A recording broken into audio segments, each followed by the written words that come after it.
I'm Feather, and I look just like any other 16-year-old, right? Actually, my life as a teenager is far from ordinary since I have hemophilia, a rare disease in which my blood doesn't clot properly, so even a simple graze could be fatal. My parents are so worried that I might hurt myself that they keep me safely shut away in this mansion. In fact, I've never left it. Money isn't a problem to them as they own this massive energy corporation, so to compensate for me not being able to go outside, they make sure I get anything I ask for. My giant playroom is cool, right? Not only that, but I also own a dressing room with hundreds of cute Lolita outfits. And an enormous pantry full of my favorite snacks that I can enjoy at any time. You see, there's honestly nothing to complain about, except I suppose it does get a bit lonely sometimes. Until one morning, I was woken up by a screeching noise coming from downstairs. Are you kidding me? Do you want to burn my throat with this or what? What's going on here? I went over to the living room and was stunned to see a girl sitting way too comfortably on our couch. I was still trying to figure out who she was when she suddenly said, "You, standing at the door, get me another glass of cool water. Now." Taken aback, I instinctively went to get her water. Then the girl finally looked up and seemed startled to see me. "Oh my, I'm terribly sorry. I thought you were just one of the maids." Turns out she's Katie, the daughter of Mr. and Mrs. Forger, the two scientists that are collaborating with our family's corporation. My parents arranged for them to stay here to facilitate the research on the upcoming project. When I told her about my life and condition, she seemed really surprised. "Oh, Feather, it's as if you live in your own tiny world. There are already flying cars out there, and they've just invented time machines too. You're missing out on so much." "Really? How come no one told me about this?" "I'm just joking, silly. Whoa, you weren't kidding about not leaving this place, were you?" Then she started telling me about some of her favorite things to do in the outside world, such as watching the latest movies in the cinema, going to the mall where she could actually try things on before buying them, or attending all the fun festivals. It all sounds so cool. We chatted for ages, then I showed Katie around the mansion. Her reaction when seeing my dressing room and the playroom was seriously priceless. From then on, I spent lots of time with Katie, but my favorite part about being around her were her stories about school, where she got to learn new things and make a lot of friends. Seeing my excited expression, Katie immediately suggested that I talk to my parents about maybe letting me experience it myself. Actually, it doesn't hurt to try, right? So at dinner, I gathered my courage to say, "Mom, Dad, I want to go to school. I understand that you're worried for me, so Katie will come along to protect me. Right, Katie?" "Oh, yes, that's right. Feather is in good hands, Mr. and Mrs. Adams." My parents seemed very hesitant, but after a whole lot of persuading, they finally agreed with conditions. We'll join the most prestigious school in the state and have our own chauffeur. As for Katie, "To avoid any incidents occurring, I suggest you get rid of the long nails and jewelry, Katie." We went back to my room after dinner, and I just couldn't hide my excitement. Yes, we'll get to go to school together soon. What should I prepare? What would you recommend? But then I noticed Katie staring in sorrow at her newly done set of nails.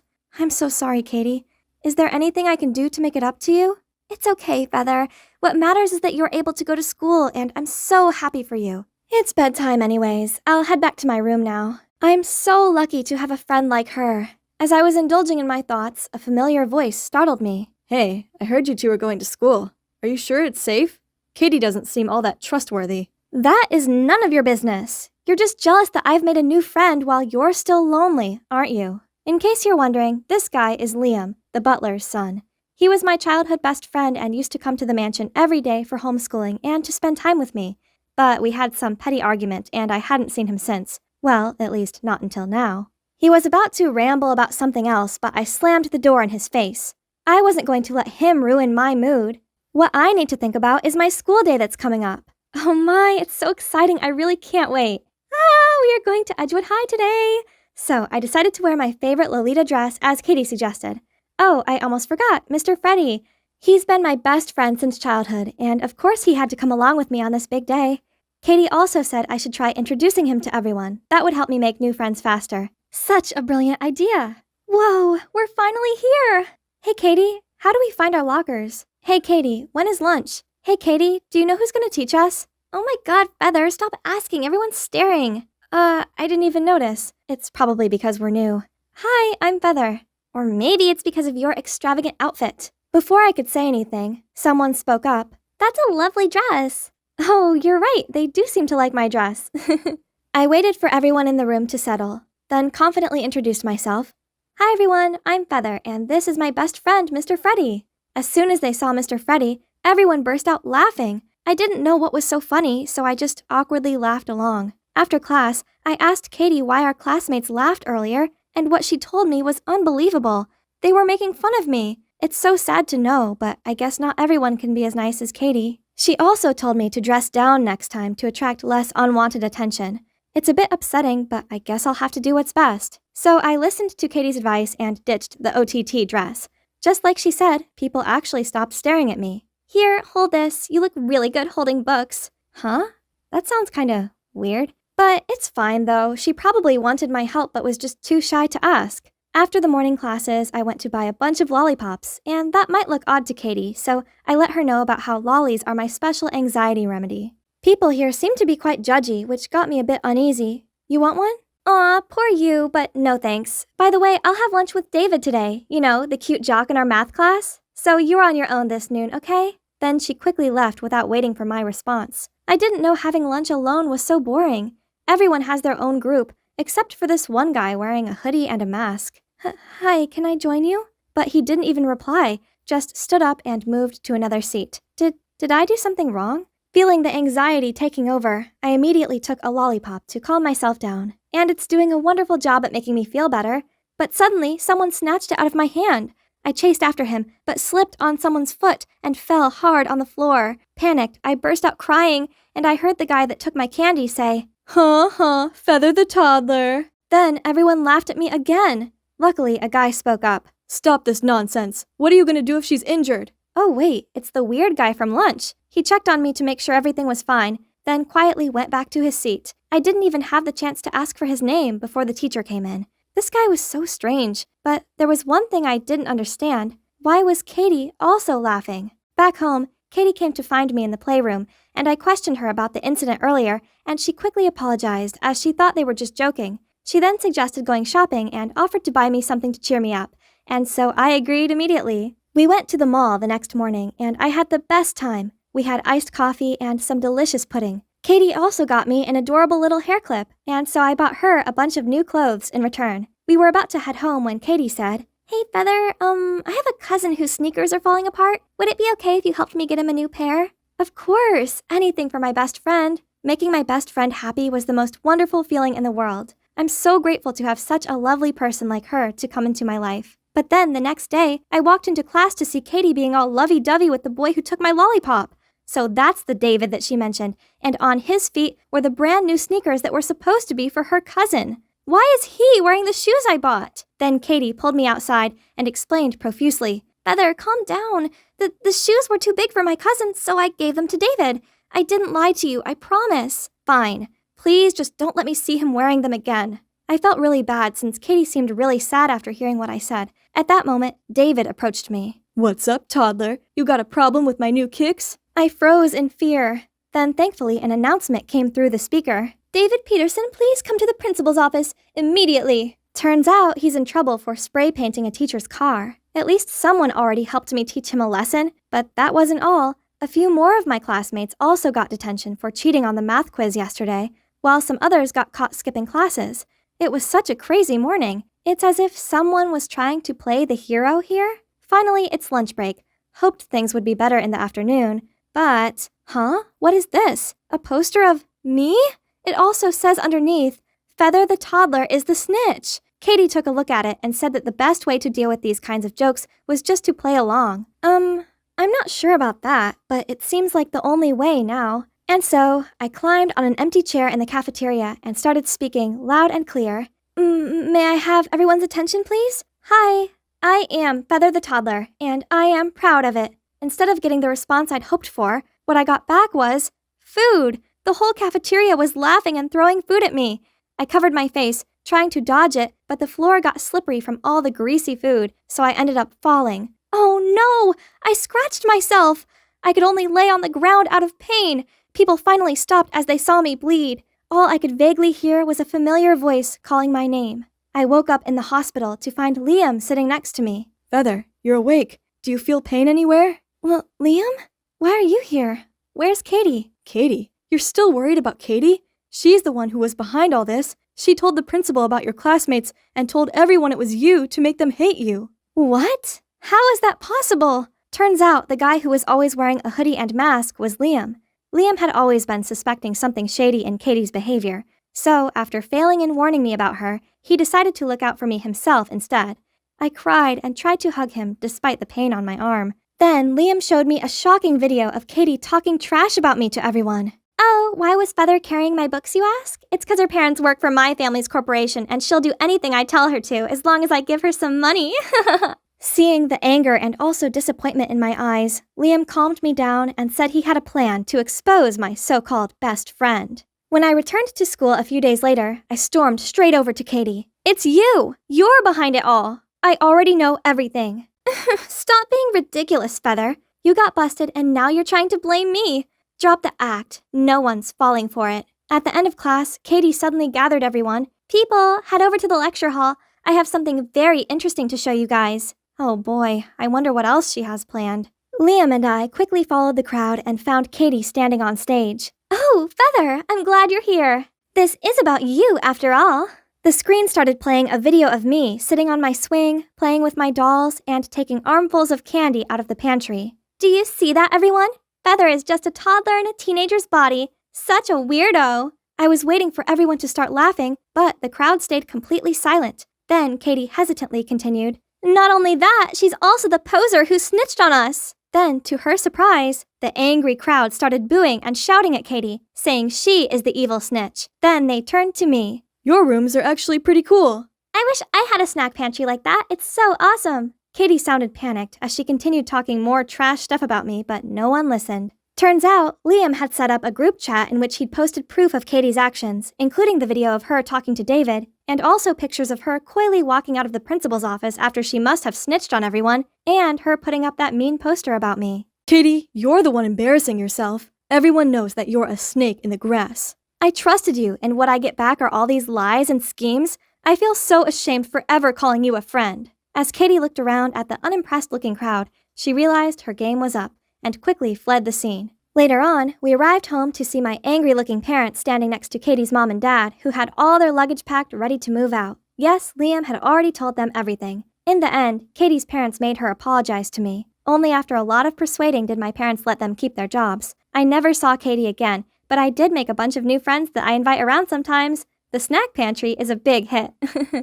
Now, I wear whatever I like without worrying about being judged. Most of all, I'm enjoying my school life, and it's all thanks to the help of my trusty soulmate, Liam. Hey there, animated story show viewers. I'm Crystal, a model and influencer, and I'm here for the Trend Like This Influencer Awards. Why don't you come on in and get ready with me?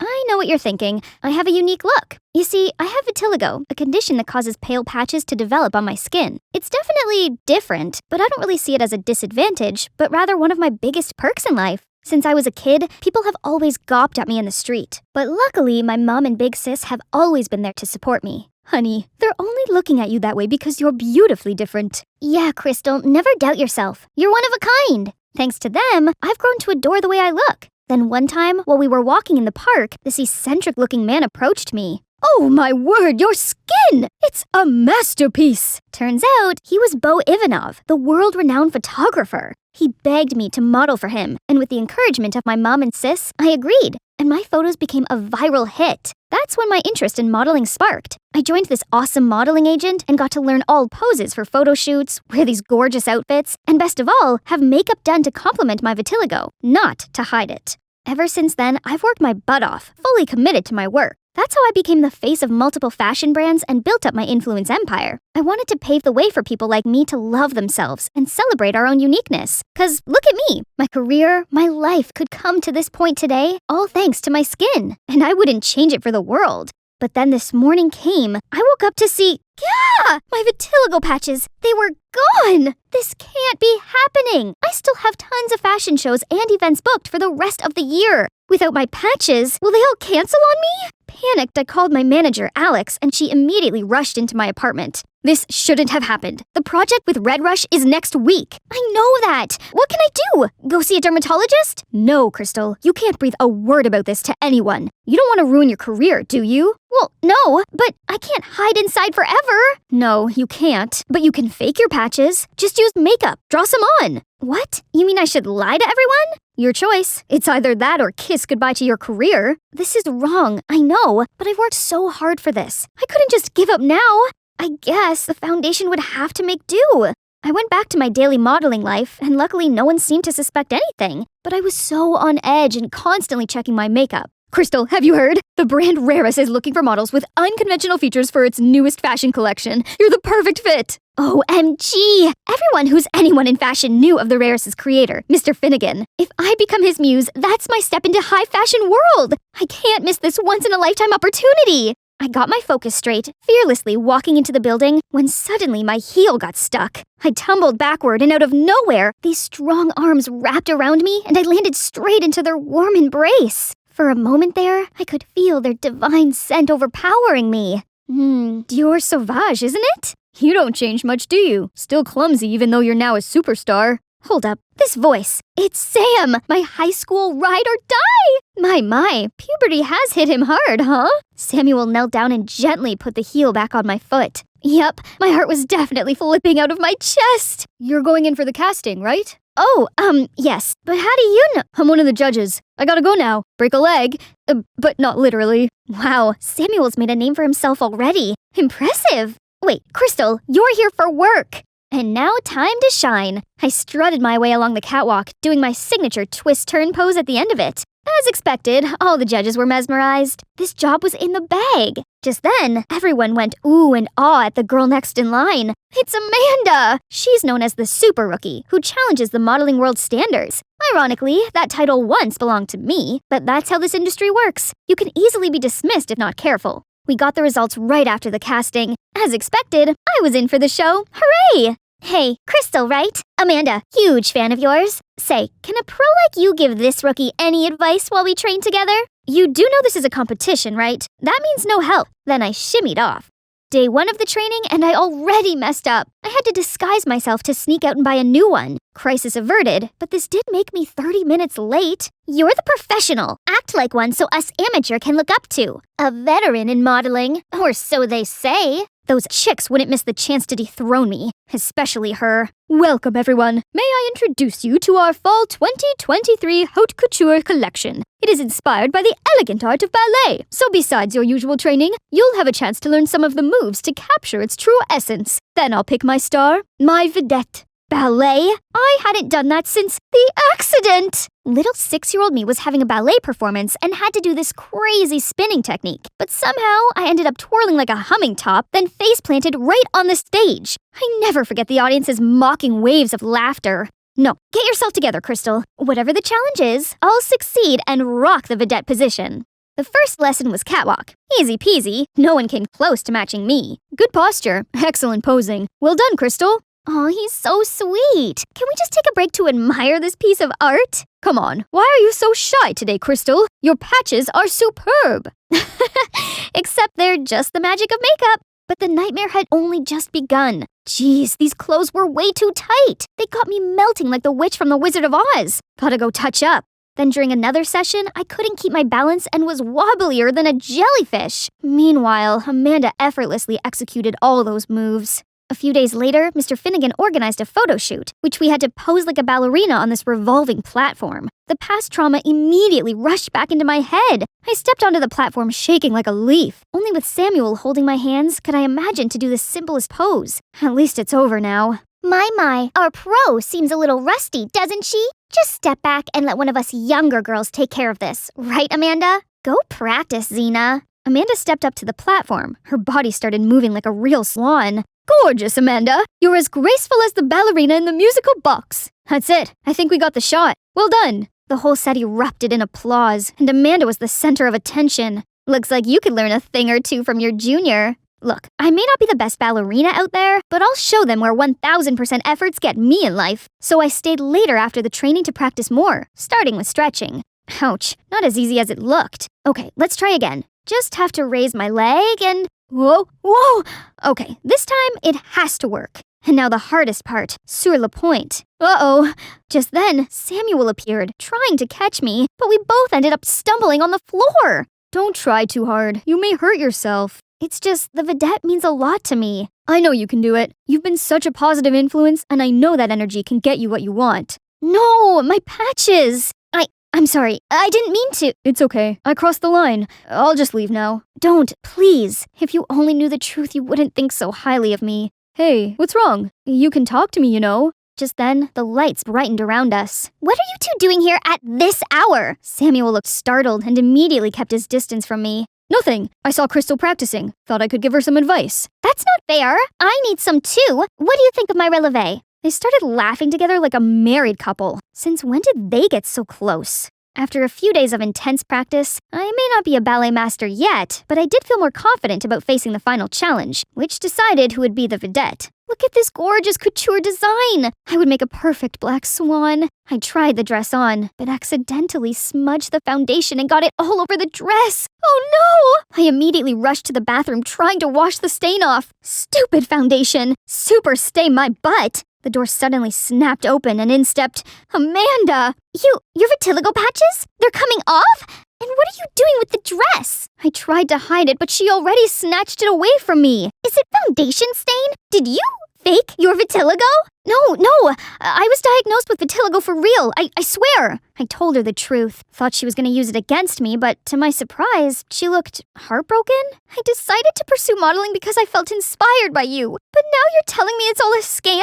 How could you? Amanda, wait, please. I thought you were against me. Does it matter anymore? Now that I got a taste of the truth, you don't deserve my respect. I was at an utter loss for words. I'd been so wrapped up in fear of losing my career that I couldn't care less how my action could affect those who looked up to me. I'm nothing more than a hypocrite. I couldn't live like this anymore. Vitiligo or not, I had to stay true to who I am. I walked straight up to the judges' panel and wiped all my foundation away right in front of them. Mr. Finnegan, I no longer fit in your collection. The truth is, my vitiligo has gone. I no longer have any unconventional features. Thus, I'm here to announce that I will cut myself from the show. I'm deeply sorry for all the trouble I caused. I turned to walk out the door, but there stood Samuel. Crystal, I don't understand. I'm sorry, Sam. I'm not the person you think I am. I ran home, hid under the blanket, and cried myself to sleep. Suddenly, a call from my manager woke me up. How can you sleep at this hour? The press is going wild. They're calling you an attention-seeking fraud. I immediately came to my senses and looked up the news.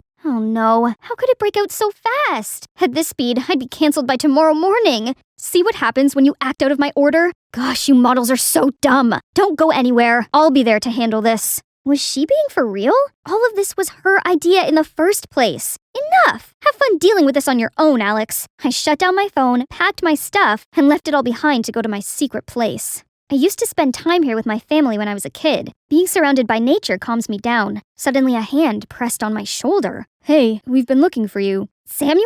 And Amanda? Did you guys follow me here? It's the only way we could find you. I'm sorry for going at you like that. I was so shocked. You don't have to. It's all my fault. I lost myself when my vitiligo went away. I acted out of fear and ended up disappointing everyone who's counting on me. Well, it's hard to stay sane when your identity is taken from you. But what's important is you've learned your lesson. Now, where is the fearless, confident Crystal we all love? She's right. Patches or not, you're always special to us. That means a lot to me. Thanks, you guys. Turns out I'd misunderstood Amanda this whole time. She's brilliant, gorgeous, and caring, and perfect for Samuel. Welp, that stings. Suppose it's time I got back to work for some damage control. I opened the phone to see hundreds of notifications. Among them was a message from Mr. Finnegan, saying he has a place for me at the fashion show. So it's not the end for me, right? Go get it, girl. Yes, it felt so good to be back. Crystal, you're here. I have great news. You'll be the vedette for this collection. Me? But I don't have any unconventional features. Doesn't matter. You're perfect the way you are. 2 girls will stand by your side, and you'll be in the center wearing this work of art. An elegant swan among the flock of ugly ducks. Isn't that a bit offensive? So this was your plan all along? Playing dirty tricks to save your flopped career? Cut it, Xena. Mocking me won't change the situation. There's something fishy going on here, and I'm gonna get to the end of it. Finally, the show has come. As soon as I got the signal, I strutted to the runway confidently, turning heads to my every step. But it's not for the reason you're thinking. I actually switched places with Amanda, and now all the spotlights are on her. Right at that moment, Mr. Finnegan bolted to the runway. What do you think you're doing? You ruined my show. I had a deal with her. What deal? Tell me. Right now. It's her who's behind this. Alex? Ugh, that snake! It turned out Alex bribed Mr. Finnegan to let me be the vedette and drag the models with unconventional features down since I'm no longer one of them. Hearing that, all the models turned furious, ready to jump at the two frauds. You two have crossed the line. I don't need any of your manipulative games to continue my career. I will stay true to myself no matter what. Unconventional features or not, I'm always willing to speak up for them because everyone is beautiful in their own way, and they deserve a chance to showcase their beauty to the world. The audience erupted in cheers and applause, while Mr. Finnegan and Alex were surrounded by cameras and criticism. Justice served.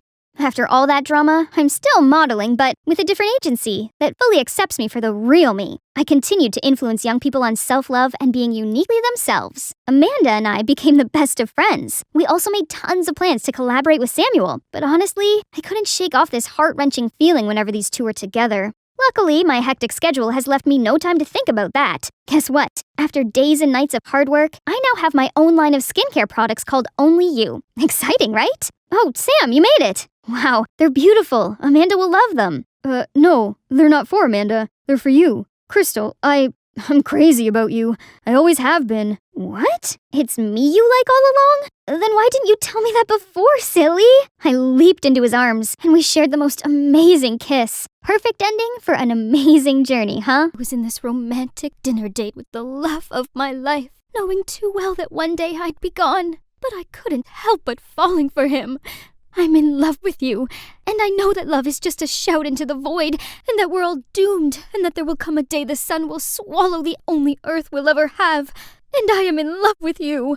Cut! Excellent, Eleanor! Well, that was the usual in the life of an actress. Oh, hey, didn't catch you there. I'm Eleanor, from LA. My life as a kid was a bit different from others. While they were surrounded by dolls and toys, I was wrapped up in the limelight. Being a superstar seemed fun back then, but the glitz and glamour of showbiz gradually wore me out. My momager never let me take a break between gigs, so there's no time to hang with people my age. You know, I missed out on doing normal things like having sleepovers and going to birthday parties, and before I knew it, I was already swarmed with work and work. Sweetheart, I've got you another script. Take a look. Whatever, Mom. FYI, Jeremiah is also on the show. Seriously? Mom, that heartless jerk cheated on me. No way am I working with him. Eleanor, be professional. I've already signed the contract. Besides, Mommy's Bentley collection is missing this shiny golden one. I don't give a damn about your stupid car. Stop treating me like a GoFundMe for your lavish lifestyle. Mom can be insufferable sometimes. She dictated everything. But why bother now? No showbiz, no Mom's orders. I can do whatever I want. Bye-bye salad and hello chocolate cake. But suddenly, a dark figure bolted towards me and snatched my bag. I lost my balance, banged my head on a fire hydrant, and then everything went black. Gosh, my head was spinning. I opened my eyes to see a cute guy leaning over me. Hey, are you all right? Am I dreaming? 'Cause this view sure is dreamy. No, you're not. You're at the orphanage. I found you unconscious on the ground last night, so I brought you here. Excuse me? An orphanage? I can't be in a place like this. But wait, my phone and wallet? Darn it! That thief stole my bag along with everything! Guess I needed to delay my independent life plan just a little bit. I better call Mom. Hey, got a phone I can borrow? Suddenly, the TV broadcast a missing report. The young actress Eleanor Mitchell has been reported missing. Speculation is that this is a publicity stunt to promote her latest movie. However, her manager claims this is not true and urges anyone with information to come forward. That chick will soon reappear when she's hungry. What? I could be lying dead in a lay-by for all they knew, and they were still mocking me? I was so done with this. Goodbye, showbiz. I was leaving that fickle world behind for real. So I asked the orphanage's manager if I could stay here and help out. Just then, a group of kids noisily ran towards me and printed their hands on my shirt. No! My custom Chanel! Sis, come play with us. Do I look like a nanny to you? Go wash your hands, dirty children. Shoo! Shoo! Ahem. You're supposed to go play with them? Ah, I forgot about that. I steered away to find another group of kids splashing mud everywhere. Ugh, are they training a bunch of farmers or something?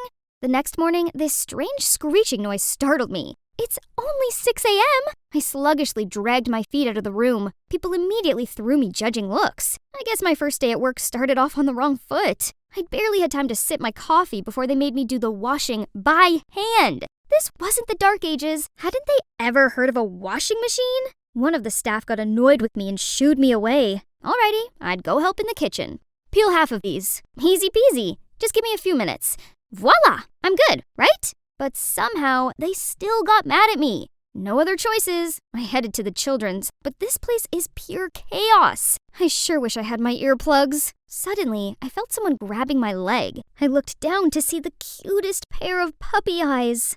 Sis, can I have a bite of that? Aw, how could I say no to that? But as soon as I gave her the cake, her face changed into a devilish grin. The little girl grabbed a big chunk with her bare hand, then smashed it into another kid's face, and the cake fight began. Caleb opened his mouth to say something, and a massive piece of cake flew into it. Oh my god, Caleb, are you all right? I didn't know they were gonna mess with the cake. You did this? Oh, you're so dead to me. He grabbed the cake and started chasing me across the room. What? This was so unprofessional. Right, that's it. Watch out, Caleb. Okay, so the manager wasn't very happy with us, but honestly, it was the most fun I'd ever had. Besides, after the cake fight, the kids seemed to like me. Whenever they saw me, they clung to my legs and begged me to play with them. One day I was in the garden attending to the flowers when this little girl ran over to me in tears. Oh, Pumpkin, what's wrong? Bella was adopted a few days ago, but they just brought her back. Poor kid. All I could do was pull her into a warm embrace and pat her back. Do you know what it is these kids crave the most in the world? Not new toys or expensive clothes. They just want love. Love? I never thought something so simple could seem so unreachable to these kids. Well then, this Eleanor will make sure they'll be showered in love from now on. There's still some troubles, but luckily, I had Caleb on hand to help. Then one night, I was sitting outside looking at the skyline when Caleb came over. He leaned across me and pulled something off my cheek. Oops, the kids must have stuck it while I was asleep. That's on you for giving them a sticker book. Eleanor, I'm glad you're here. I really like you and I'm falling in love with you. Will you be my girlfriend? Wow, I wasn't expecting that, but Caleb was a great guy, so being with him made sense, right? And the following days were fantastic. We found out lots about each other. Oh, there's something you might be surprised about me. I used to be an actress. Oh, I didn't expect that. I just think showbiz is kinda toxic. Sorry you feel that way, but believe me, I have no interest in it anymore. Good, 'cause it's all a load of pretentious jerks who think they're so much better than everyone else. That's harsh, I guess, but he's right though. Anyway, I've already found fairy tale love right here. But to be honest, I did miss the elaborate sets, the stunning costumes, the dazzling studio lights, and the feeling of morphing into a different character. So sometimes I played out Disney princess roles for the kids. But one time, Caleb stormed in on us. Look at you! You've fallen back into your old ways. Come on, kids. You have better things to do than this. My heart thumped in sadness. Acting was a part of who I was, but seems like he'd never understand that, and I don't want to upset him either. So I guess I had to put aside my passion and just focus on my new life here. One day while skipping towards the playground, I slipped on a banana peel and was about to fall when a strong arm caught my back and helped me to stand up. Surely he did have a strong build and a gentleman manner, but who is this guy? I thanked him, but he just stared at me. You look just like Eleanor Mitchell. Well, I am her. Oh, you left showbiz for real? I thought it was just a media trick. Oof, what was his deal? Was he a reporter coming to dig up dirt? Oh, sorry, just kidding. But are you serious about quitting acting? You've got talent. All you need is a good script to sink your teeth into, instead of those terrible ones you've been given.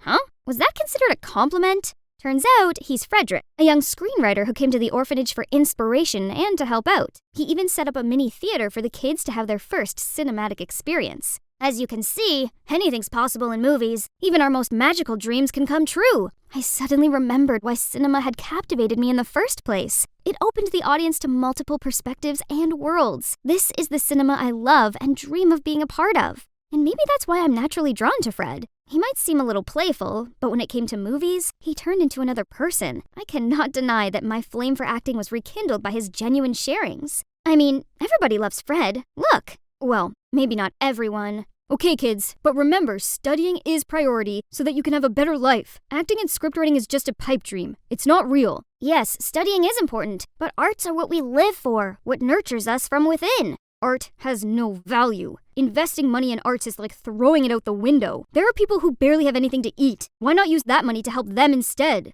Gosh, these man children. They looked ready to start a fight, so I had to step up and stop them. After that day, Caleb and Fred were constantly giving each other dirty looks. I tried to calm Caleb down, but he got mad at me for no reason. Things only got worse between them, and I felt awkward with Fred. Just let him be. I don't want his problems to get in between our friendship. By the way, I have something for you. Then he showed me his new script and asked me for advice. And guess what? The script was actually based on my life in the orphanage. He'd been inspired by my journey here. It was such a beautiful script, and I felt seen and understood, though we just met not long ago. Then out of nowhere, Caleb angrily bolted towards us. What the heck are you doing? He tried to drag me away, but Fred stopped him. Dude, can't you see you're hurting her? Not your business. Get your dumb writing hands off of her. Stop, Caleb, you're being rude. I'm not done with you, Eleanor. You went behind my back to swoon for this brat and his dumb art. I thought you'd be different, but you're just like them. Once a spoiled actress, always a spoiled actress, huh? So this is how little you think of me? Caleb, listen, acting is what I live for. I even tried to hold it back just to please you. And look where it got me. I'm done hiding my true passion. Caleb, we're over. Caleb looked down and didn't say a word, and after that he packed his things and left the orphanage. It's true Caleb had opened up something in me, but if being with him meant I had to lose myself, then I'd gotta let him go. The orphanage without him was not the same. Luckily, I had Fred to cheer me up. He asked me to play the lead in his upcoming film project, and with the script based on my journey here, I agreed. It felt good knowing I could finally go back to acting, even if I was sorta playing myself. Then one day, I found a baby left in front of the orphanage. Then I quickly carried him inside. Poor Hector. I'll take good care of you. Mama. That's right. Your mama's here. Dada. I'm your dada now? Together we'll be a happy family. Right, Mama? Oh boy, it made my stomach do cartwheels. But was it okay to feel this way after everything happened? We started filming in the orphanage soon, and the kids were a big help. It felt quite strange after a long break. But the thing that got me nervous about was the audience's reaction to the movie. Turns out, I was worried for nothing, as the feedback was actually amazing. Though that joy didn't last long, as a few days after, the image of me holding Hector hit the internet with the headline, "Actress turned teenage mom." Through their words, I appeared as this reckless girl who got pregnant and ran away from showbiz to give birth. That got netizens turned 180 and throw shade at me. What a load of nonsense. Right at that moment, I got a text from Caleb. Is this your rotten showbiz? So it's him who leaked that picture to the press. How could he? I've got to sort this out. Today's the day. It's time to shed light on everything. Hi everyone. Today I have an announcement to make. It's true, I have a baby now, and the father of my child is Jeremiah Williamson, my ex. Everyone gasped in shock. Just then, a man in black stood up and revealed himself. Ha! The prey fell for the trap. You liar! Everyone stop listening to her lies! Oh yeah?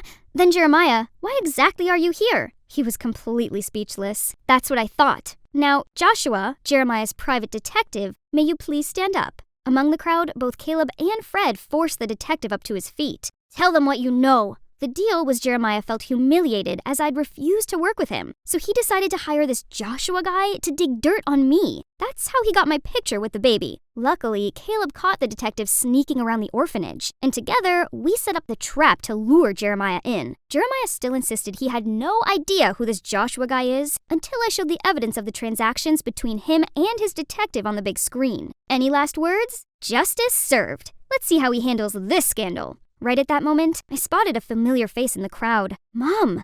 I hadn't seen her for such a long time. Darling, I'm so sorry. I realize now how terribly wrong I've been.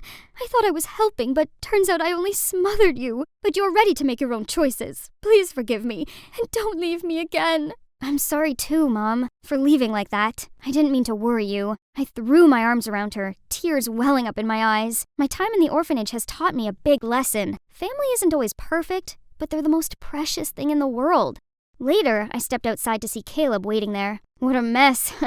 Thank you for helping me. Don't mention it. Actually, I should apologize to you first. That day I couldn't control my words because I was jealous. I'm sorry. And one more thing. I still have feelings for you, so can we... I know what you're about to say, but I've come to realize that we're not right for each other. I think I'm in love with someone else. Thank you for being kind to me. I could see the disappointment on his face, but then he gave me an understanding smile. Out of nowhere, the kids jumped out at me and insisted I go to see their paintings. They took me back to the orphanage and each held their own drawing. Hi, Eleanor. You're the most special girl I've ever met. Will you be my girlfriend? Fred appeared in front of me and held out a rose. So, Eleanor, what do you say? Oh, wow.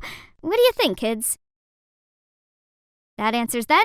Yes. Yes, I will. Hi everyone, I'm Lydia, and I'm gonna tell you my amazing but totally bizarre story. But before I do, please like and subscribe. I have a big sister, Gwen, who's 2 years older than me, and she's basically a genius. From as young as I remember, I idolized her. What is 25 squared? 625, Dad. Honey, what's this? It's The Starry Night, an oil-on-canvas painting painted in June 1889 by the Dutch post-impressionist painter Vincent van Gogh. While I'm, a bit different. And Lydia, I have 10 candies. I'll give you 2. So how many do I have left? Isn't this doll cute, Daddy? Yeah, I'm no genius, with no particular talent, no flawless beauty, and almost no friends either. But Gwen didn't mind and was always supportive of me. It's fabulous! Fabulous! It's fabulous! That's why I adored her a lot and tried to copy everything she did. It's fabulous! What's so fabulous about my cat dying? Oops, wrong timing. Then, when I was 16, Gwen left for college. Out of sight, but definitely not out of mind. My parents went on about her all the time, which only made me miss her more. I dreamed of going off to college and having a perfect life, as she did. But for that to happen, I needed to shake up my plain Jane life. I wonder what my hidden talent is. Could it be dancing? No, definitely not. Okay, maybe singing would be better. Right now I'm in a state of mind I wanna be in like all the time. Ain't got no tears left to cry. That's enough. Next. Gosh, why can Gwen make it seem so easy? But at least my grades didn't fail me. I studied my butt off and finally got into law school just like Gwen did, then moved out. Yahoo! So here comes my first day of college. Send me spiritual strength, Gwenny. I successfully joined the cheerleading team and boys started noticing me. But I only had eyes for Ethan. My super handsome boyfriend. Finally, I achieved the life I'd always wanted. Thanks, sis, my real-life role model. Then one day, I arrived home to see a familiar figure waiting for me. Gwen! I was so happy, thinking she'd finally freed up time to visit me, but she looked so upset and had gained weight. A bit. College life seems to have fattened you up. Lydia, I'm pregnant. What the chocolate fudge? One eternity later, I finally managed to close my goldfish mouth, then invited her inside. I dropped out of college 6 months ago, then found out I was expecting a baby right after. My due date's in just 2 weeks, and I have nowhere to go. Please, Lydia, let me stay here. Our parents must not find out. I can't face their disappointment. How about my disappointment? She was meant to be perfect, but she's just ruined everything. What about the father? He has to study in France, so you're the only one I can rely on right now. As mad as I was, I still felt sorry for her. She is my sister, after all. So I let her stay, but refused to talk to her. During the whole week, she hardly slept a wink. She plodded around the place, constantly trying to rub her back and tensing through the pain. I hated seeing her in so much discomfort, so yes, I caved. Together, we prepared for the arrival of our new family member, and I have to admit it, I was kinda excited. Let's find an adorable, meaningful name. Okay, let me do some research. Love Rosie is my favorite movie, so let's name her Rosie. Wow, that's fast. Baby Rosie was born healthy and happy. We 3 had such a good time until one day, I arrived home from college to find a note and an envelope inside Rosie's crib. My darling Lydia, I'll be away for a while longer. 2 months, I suppose. I have to make some changes so that I can provide for Rosie. Please take care of her for me and do not tell anyone about this. I will be forever grateful for this. G. OMG! How could she do this to me? I still have college, my friends, Ethan, and now a niece? But when I turned to see Rosie smiling at me with those big, round, sparkling eyes, suddenly my heart melted. I can do this. Rosie, looks like it's just the 2 of us now. Mommy will be back soon, so please make things easy, won't you? She absolutely did not. Sometimes I wondered if Rosie was real or an AI program because every night at 3 a.m. sharp, she would cry her lungs out. And if her milk was a little colder than 98.6, she'd spit it all out. Not to mention, I have to come up with 1,000 ridiculous ways to keep her entertained. And my house was always filled with the smell of stinky diapers. But other than that, Rosie was very sweet. I can't bring myself to get angry at her. I had no other option but to take online lessons instead of going to class. One time, I forgot to turn off the mic, and suddenly, Rosie farted so loudly that the entire class immediately flocked around to look. Another time, I was so exhausted from staying up all night that I felt my eyelids drooping. Then, Lydia! Yes, dear, milk is coming! I don't think milk works for you, but an F will. Oh no. Despite my constant apologizing, I still ended up with poor results. This semester, I'd already failed 2 classes and been kicked out of the cheerleading team. You think that is the worst part? Think again. On a super lucky day, I was at Walmart, overwhelmed with dozens of diaper brands when I saw none other than Ethan. There's nowhere to hide, Lydia. You're doomed. Oh, hi, Ethan. Didn't expect to see you here. Sorry, recently I'm a bit busy. Do I know you? Huh? I'm Lydia, your girlfriend? What? It's really you? You ghosted me for the past few weeks. Jeez. Did you even take a shower? And what's that thing? Want to trap me with a baby? No, she's not my child. And it's true that I forgot to wash my hands after changing Rosie's diaper this morning, but anyway, please, I just need to look after her for a few more weeks and everything will be back to normal. That's enough. Look at you. You're just like a cave girl. By the way, use this. And you know what? We're over. No words can explain how pathetic I am right now. It's all because of your mom. She's such a... Now my life's a living misery, all because of you two. Shh. I'm sorry, Rosie, I didn't mean it. None of this is your fault. 2 months is almost up. When your mom's back, things will be okay again. But 2 months passed, and Gwen was still nowhere to be found. Worse still, the money she left ran out. I had no choice but to find work, so I took a personal tutor job where students came to my place to study. Not a single soul applied, until one day I opened the door to see this guy. Hello, can I help you? I saw this flyer and want to attend the class. Oh, really? Sure. Come on in. Turns out, he's Augustin. He wanted to get onto the same law course as me, but last year he didn't make the grade. I tried my best to keep an eye on both Rosie and Augustin in separate rooms, but once in a while, Rosie let out a squeak. You hear that? That's my cat. Solve this equation. I need to go to the toilet. But you went 10 minutes ago. I have a small bladder. It runs in my family. Any problems? If you fall in love with someone, just confess like this. My love for you is like diarrhea. I can't hold it in. Mwahaha! Disgusting. I pity anyone who falls in love with him. I hurried back in to see him on his phone. So much for working hard. Huh. Hey, if you really want to get into college, at least put some effort into it. Like how you did your Snow White makeup. Oh no, it's baby powder. It's flour. I'm making bread. Didn't know you can make bread in the toilet. It's okay, teen mom. No need to hide your baby anymore. No judgment here. Seeing as the game was up, I told Augustin the truth. Surprisingly, he seemed understanding and even asked if he could see Rosie. Whoa! Who knew Mr. Jokester could be so good with babies? I've never seen Rosie so full of joy and laughter like that. Gradually, I no longer saw him as my student, but more like a friend. It's not like he came to my place to study anyway.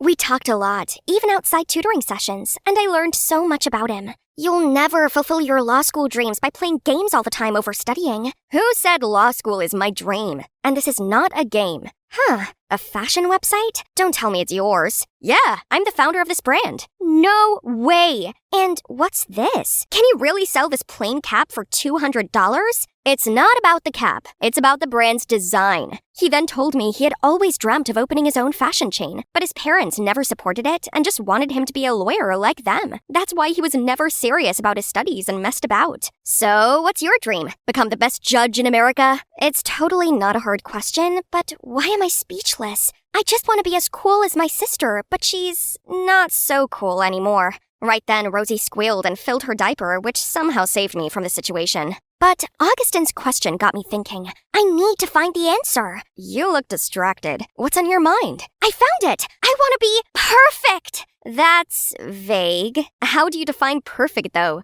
Does it make you happy? I'm not sure. How about this? Have you ever thought about it? Oh, this is nonsense. Forget it.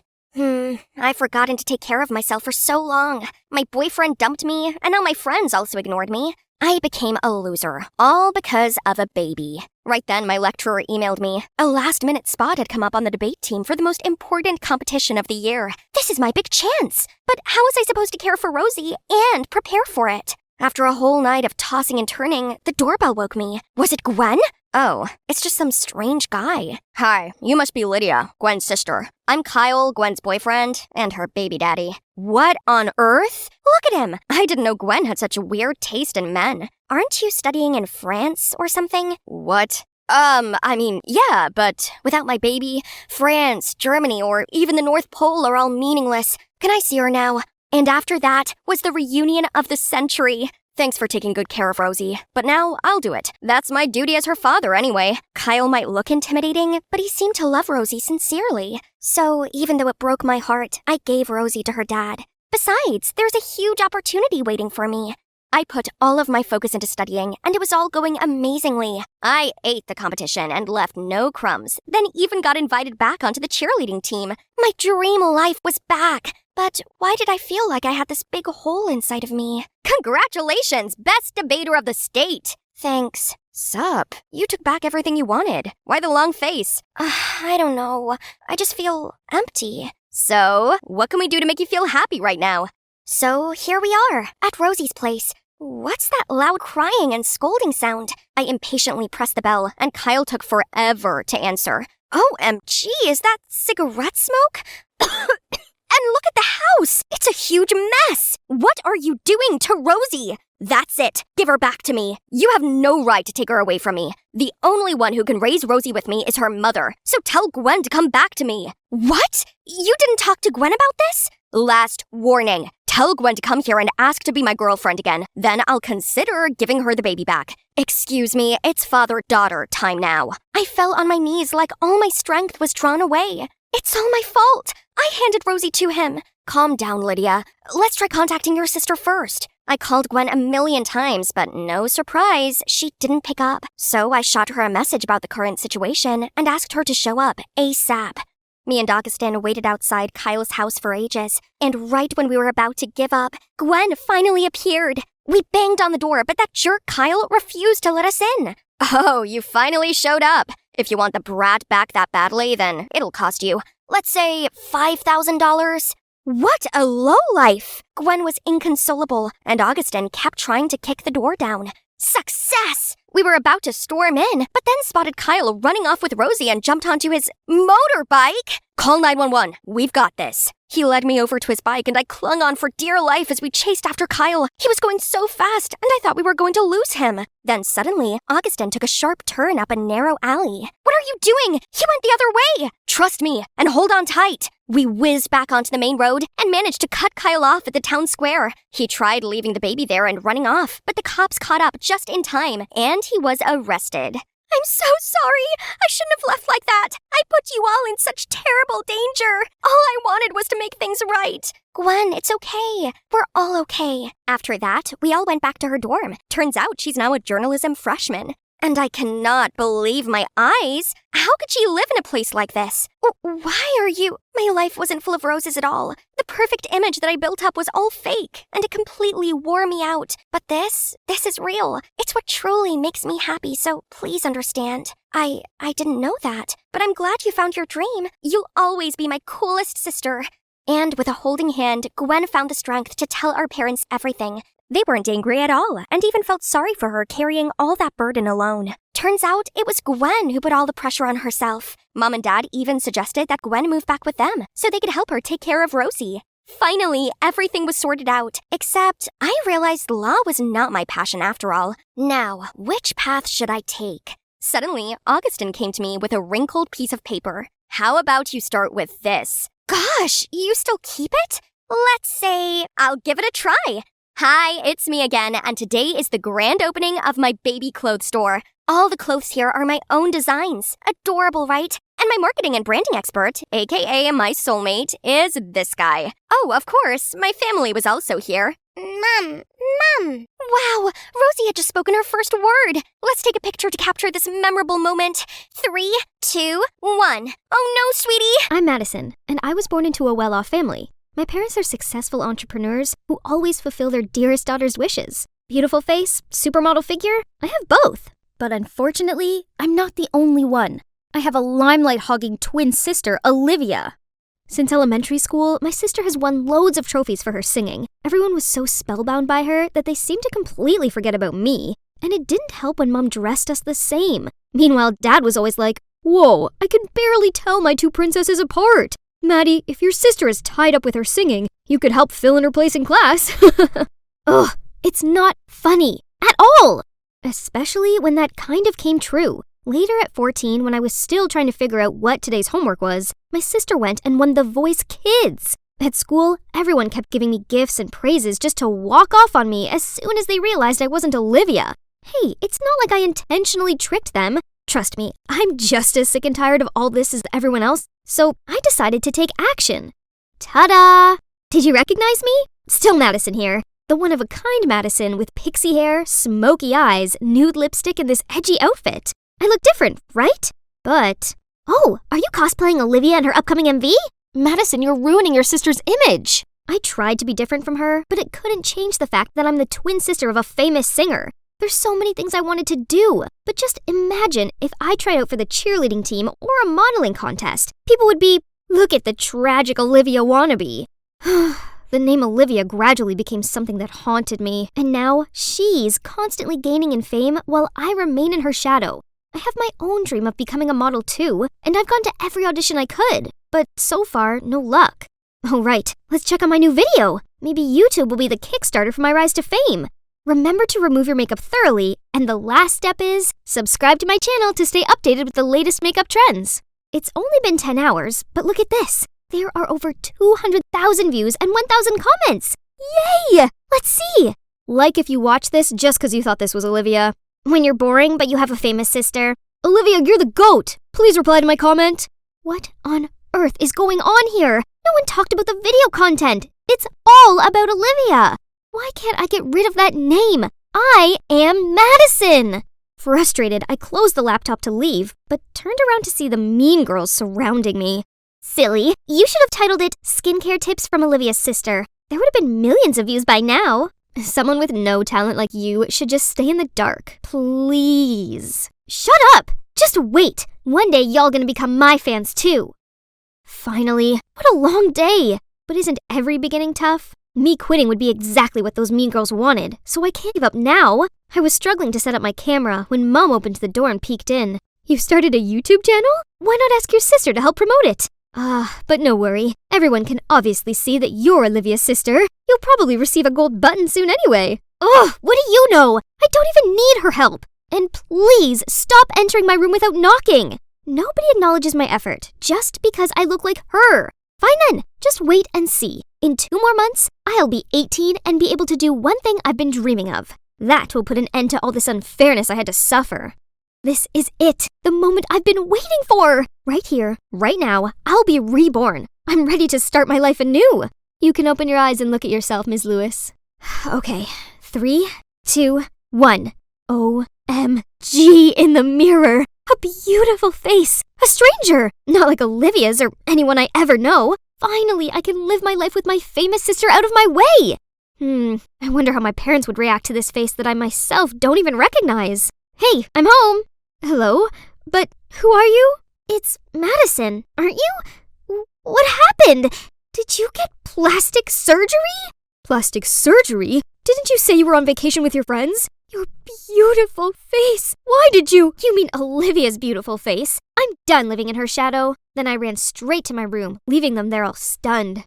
The next morning at school, all the girls' curious eyes were on me. And the boys? Needless to say, people were buzzing around. But there was no Olivia nor Madison to be heard. Nobody recognized me. I am the one and only now. Hey, Angel. Are you lost? Let me show you around. Since when did this mean girl become so friendly? You moving here is the right decision. Our school is the best in the state. Boring! If it weren't for my parents' new investment in this area, I wouldn't be at this shabby place. This fame-seeking silly girl instantly bought my bluffing. Her eyes widened, looking at me like a puppy. Then she did everything I asked her to. Buying me sodas, carrying my bag for me, and even wiping my seat. Suddenly, Alicia walked over and nudged Zara. Where have you been? I told you to get me a latte. And who's she?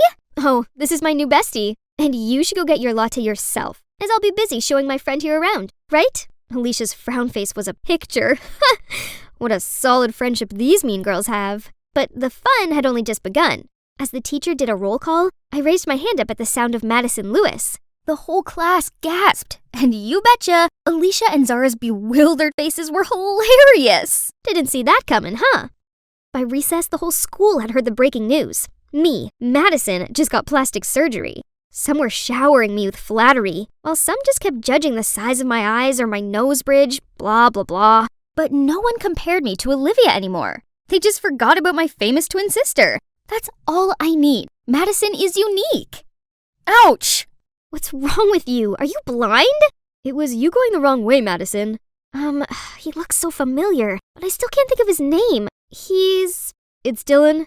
Have you seriously forgotten my name already? That's right! My old neighbor Dylan. His family must have moved back to town again. But how could you recognize me right away?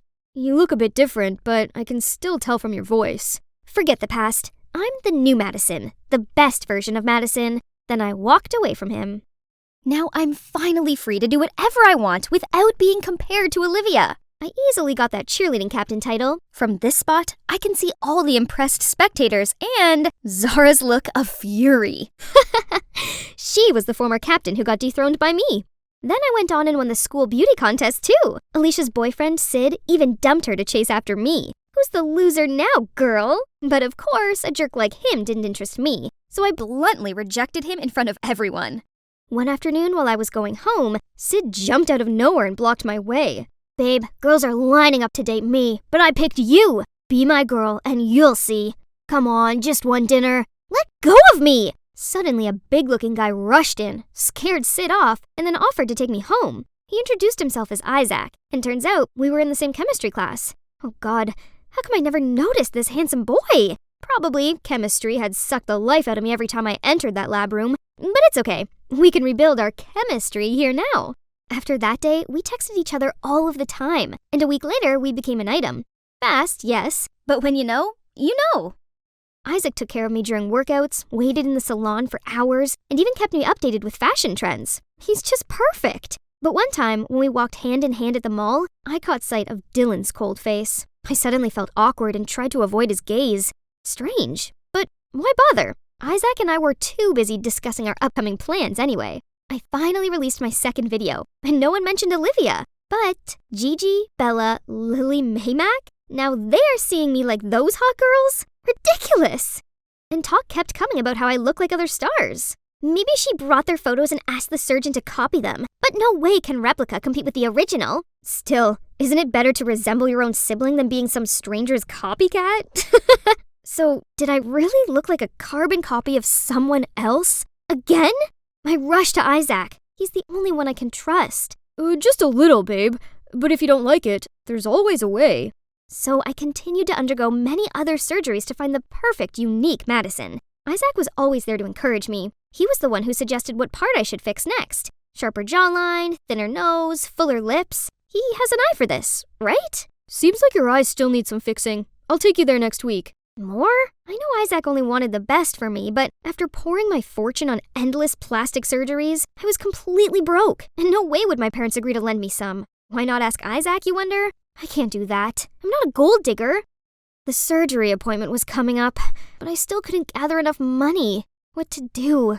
What's wrong? Fighting with your guy? Desperate to offload, I blurted out my problem. So, could you help me out? I'll pay you back as soon as possible. I don't know why you think you need all this surgery. If Isaac really loved you, no way would he make you do this. Let me knock some sense into this dude. Dylan seemed so mad. I tried to pull his hand, but to no avail. Thank goodness someone blocked him. That's Olivia. I don't know what she said, but Dylan calmed down and went inside. Then Olivia walked towards me. You're already so pretty, Madison. Don't mind what others say. You guys don't know me at all. I'd rather be weirdly ugly than be pretty, but look the same as someone else. I don't want to be a copy of anyone. Then I stormed off immediately. Waking up after a restless night, I was reaching my phone to call Isaac, then saw an envelope of money on the nightstand. Is this from Olivia? Why did she... Never mind. No time to think, else I'm gonna be late for my appointment. Look, my face has healed just in time for my graduation ceremony. Pretty, huh? But I haven't been able to bring myself to be happy at all, as it's been over a month since Isaac ghosted me. After the eye surgery that day, Isaac insisted I have my nose fixed too. I said I needed more time to recover, but he got annoyed and just left. I've been looking forward to this graduation, which is compulsory for everyone, so he won't be able to avoid me anymore. My parents came too, but probably for Olivia, and today's spotlight is definitely hers. Suddenly, the crowd surrounding my sister gravitated to something else. Hang on, Isaac? Oh my god. Standing next to him is a girl who looks exactly like me! And her dress is identical to the one Isaac once gave me. I rushed over to confront him, but he flung me away. Wow, how buzzing! Both the real deal and the knockoff are here. Can you even tell them apart, Isaac? Stop saying nonsense. My princess is the one and only. Hey, you really do look a lot like me. Who are you? So after countless surgeries, I was still a doppelganger? All I want is just to be myself, to be unique. Why is it so hard? I felt rage filling up my body. I ran to the restroom to calm myself down, but it didn't help because I overheard the truth. Isaac and Naomi broke up when she moved abroad with her family. Guess she's back now. Yeah, how much he must love her to do all this. Great, now I get it. Isaac only wanted me to get plastic surgery to look like Naomi. But once his ex is back, he threw me away like a broken toy. So the gossip girls at school are definitely not missing out on this chance to mock me. Girls, stop! My sister, it's you who needs to stop. Don't you know you're the cause of everything? Calm down, Madison. It's completely normal to look like someone. To me, and to your family, you've always been the one and only Madison. No! I've never been seen as the only one! Then I told Dylan everything I'd bottled up inside, why I absolutely needed plastic surgery, why I was so obsessed with the fact that I resembled my sister. Everybody had always thought of me merely as Olivia's shadow. I never knew that's how you felt. I'm sorry, Madison. We are such bad parents. Startled, I turned around to see everyone. Madison, I've never looked down on you. I only thought I could use my reputation to make things easier for you. We always try to do the best we can for you two. We thought this change in appearance was what you wanted. If only we'd realized the painful reason behind it. Oh, wow. They actually cared this much about me? I cried even louder and ran straight into their open arms. Maybe Dylan was right. Maybe I really am special just for who I am, not for what I look like. The next day, I went to school to clear out my locker. High school is over. Now I can shake off all the bad memories I had here. Let's start things anew. Oh, finally found you. Naomi, right? I'm so sorry. I didn't mean to copy you. I didn't know. It's all right. I know it wasn't your fault. I swear I had no idea Isaac was that much of a jerk. I immediately dumped him and exposed him online. How could he think us girls are just replaceable items? He even had the cheek to cry and beg me. But men like him don't ever deserve to be near us. I thought you'd be angry with me. For what? Madison, I'm truly sorry for what you had to go through. But everything has a bright side to it, don't you think? What do you think about having another twin sister? My dream of becoming a star on a runway has finally come true. But the most amazing thing was finding a companion with the same passion as me, who's none other than my new identical twin, Naomi. Bet no one can tell us apart. Miss Madison Lewis, would you go on a date with me after this? Oh, but I'm Naomi. Don't ever think you can fool me, Madison. You've always been different in my eyes. Hey, I'm Sage, but you can call me Witch. That's what all the townspeople call me anyway. My folks run a funeral home called Black Rose, and some superstitious people consider this a bad omen. By some, I mean the entire town. Everything about us is spooky and weird. Want to see our house? It kinda has that monster house vibe and looks like a fort in the middle of this dollhouse neighborhood. I did try making friends with the other kids, but it never worked out. Ah! Don't eat the cookies! They're poisoned! Despite all that, Mom and Dad found their work meaningful and put a lot of effort into it. Well, maybe a little too much? I guess the reason why they're so emotional is because they know what it feels like to lose someone dear to them. My little sister Leah's missing, and it's all my fault. We'd searched for her everywhere for 5 years, but still, no news. It was a terrible time for my family, but instead of showing us support, the neighbors spread absurd rumors about Leah's disappearance. Some said the devil took her, while others said we sacrificed her during a satanic ritual. These heartless people were never going to change their minds about us, so I decided to just go along with it. This is why no one dares to bother me, as they don't want to be cursed. Ouch! Oh, sorry, miss. We're just trying to catch that bird. Please don't curse us. Jesus, that poor little thing. If you hurt an innocent creature again, I'll turn you into one and see how you like having stones shot at you. Blood drained immediately from their faces as they screamed and bolted. I carefully took the bird out of the bush, then brought it to my forest house. This is my secret hideout deep in the forest. I have my own garden where I plant herbs to heal injured animals. This isn't a wild bird. It even has a name. Must be someone's pet. Okay, Sky, so you like to sneak out, huh? The world out there is dangerous. I should bring you home. I followed the address on Sky's tag and took her there. Guess her owner wouldn't be happy if they thought a witch had cursed her, so it's better not to show myself. No one wants anything to do with a witch. But no matter how annoyed or scared they acted, I just don't care. Having the place to myself has its perks. But then out of the blue, a guy slumped on the chair opposite me. How dare he? I could feel his eyes peeking at me. Another idiot wanting to test his courage. Hey, Sage, right? We're in the same English literature class. But in case you didn't know, I'm Mark. Why should I know your name? Oh, I just wanted to... If you don't want to get diarrhea, sleep paralysis, or skin rashes, don't ever talk to me. Then I turned around to leave, but tripped over something and fell forward. You alright? This is crazy. Who asked him to do that? Then I came home to find an angry crowd in front of my house. Those eerie sounds are keeping us awake at night. What kind of dark magic are you practicing?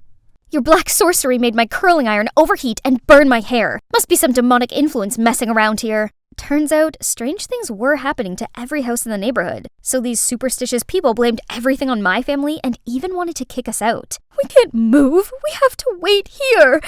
For Leah. She's with the devil now. She's obviously not coming back, so go away. Never talk about my sister like that again. Get out of here. Coincidentally, there was a loud rumble of thunder right at that moment. Horrified, they started pointing and calling me a witch. Go home, everyone, for your own safety. I'll take it from here. This man is Mr. Thompson, the town's mayor. He came with an offer to help our family move away in peace. Believe me, it's best for everyone. If and when your daughter comes back, you'll be informed right away. After he left, my parents seemed to be thinking about moving away for real. What's gotten into them? We didn't do anything wrong. Why do we have to leave? I'm not going anywhere. My parents might be weak, but I'm not. I'll wait for my sister here. She promised me she'd help me care for those poor creatures. She will be back. Achoo! What was that? It sounds like a guy's sneeze? Who's there? Show yourself. You idiot. Come out alone. Both of you. Now.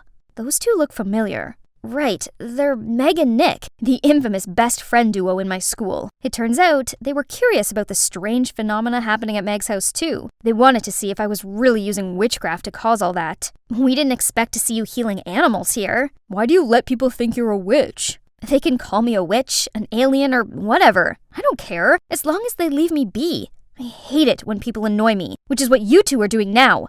Quit following me and never come here again. But they didn't leave. Instead, Meg told me about a black rose that always appeared at the scene. Of course, it reminds the townsfolk of my family. Nick thought that made no sense. I mean, if it really was us, why would we make it that obvious? Someone's clearly trying to frame us. That's it.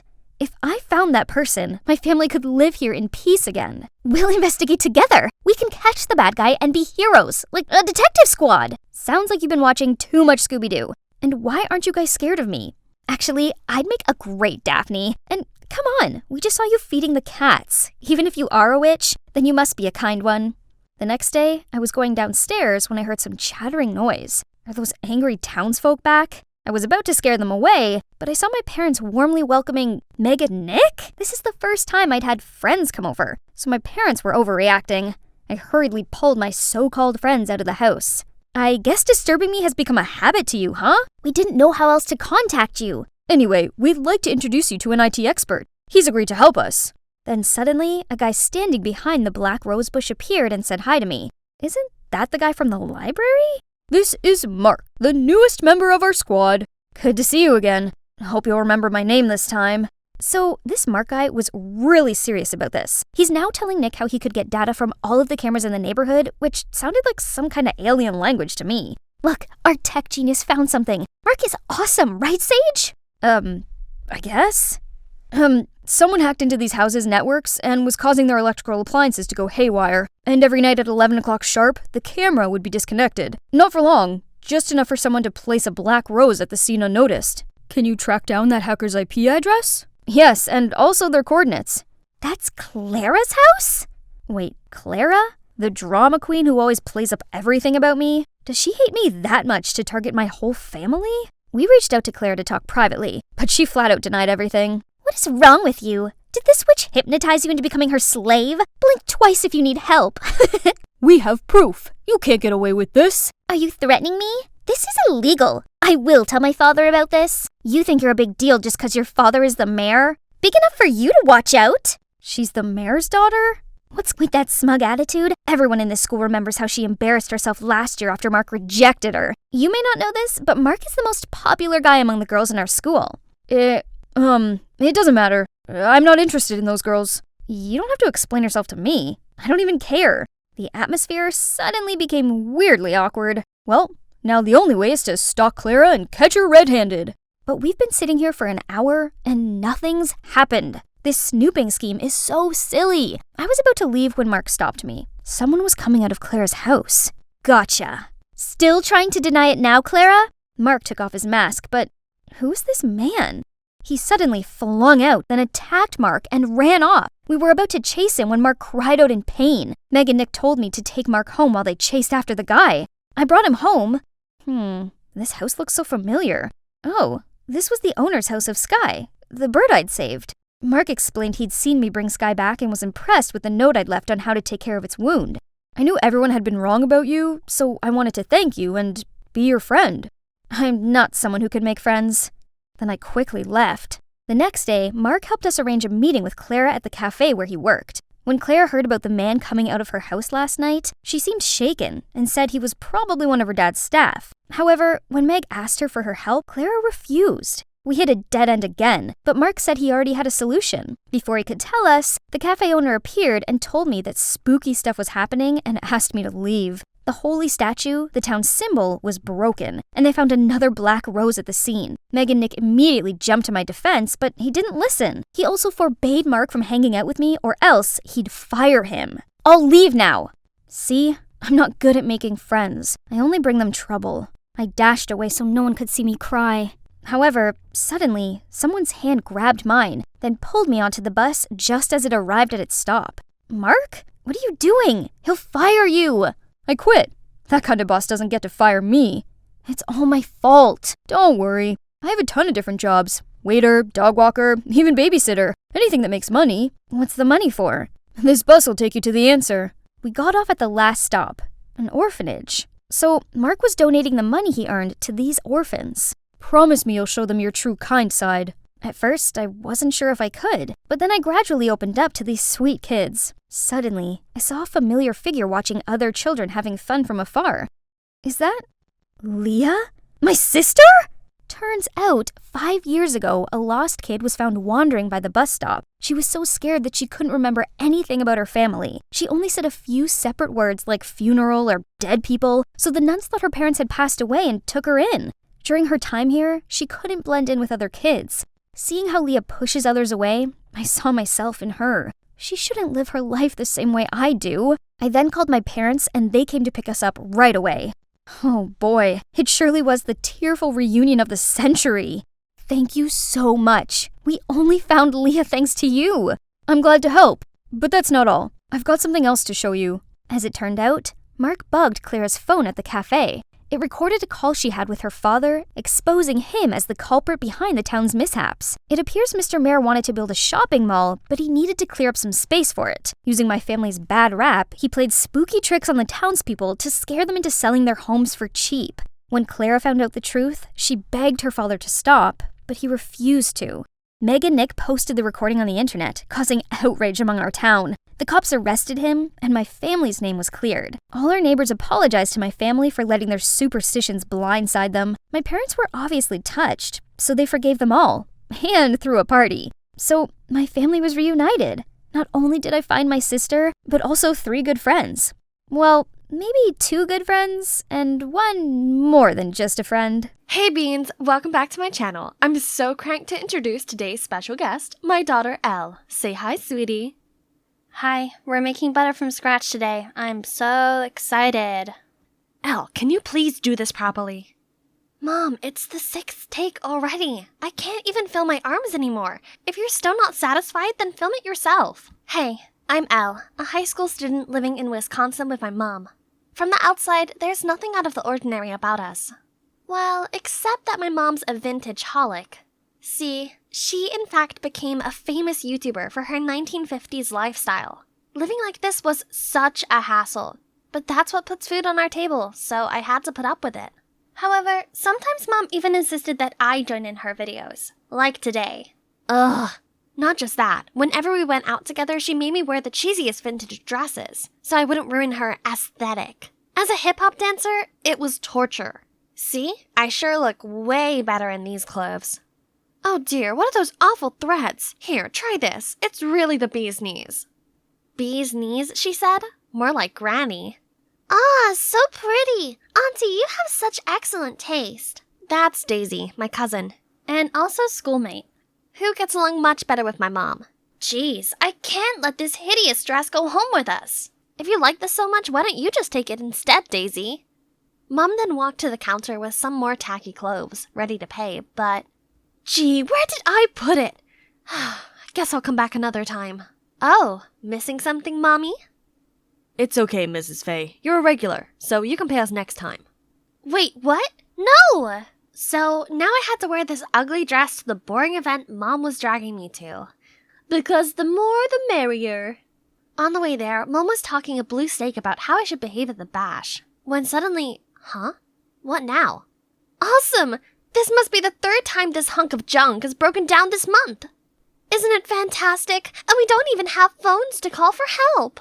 Elle, I've told you. It'd be ridiculous to show up with smartphones while dressing like this. Besides, people used to live just fine without them. Stop relying on them so much. Trust me, some nobleman will soon come to our rescue.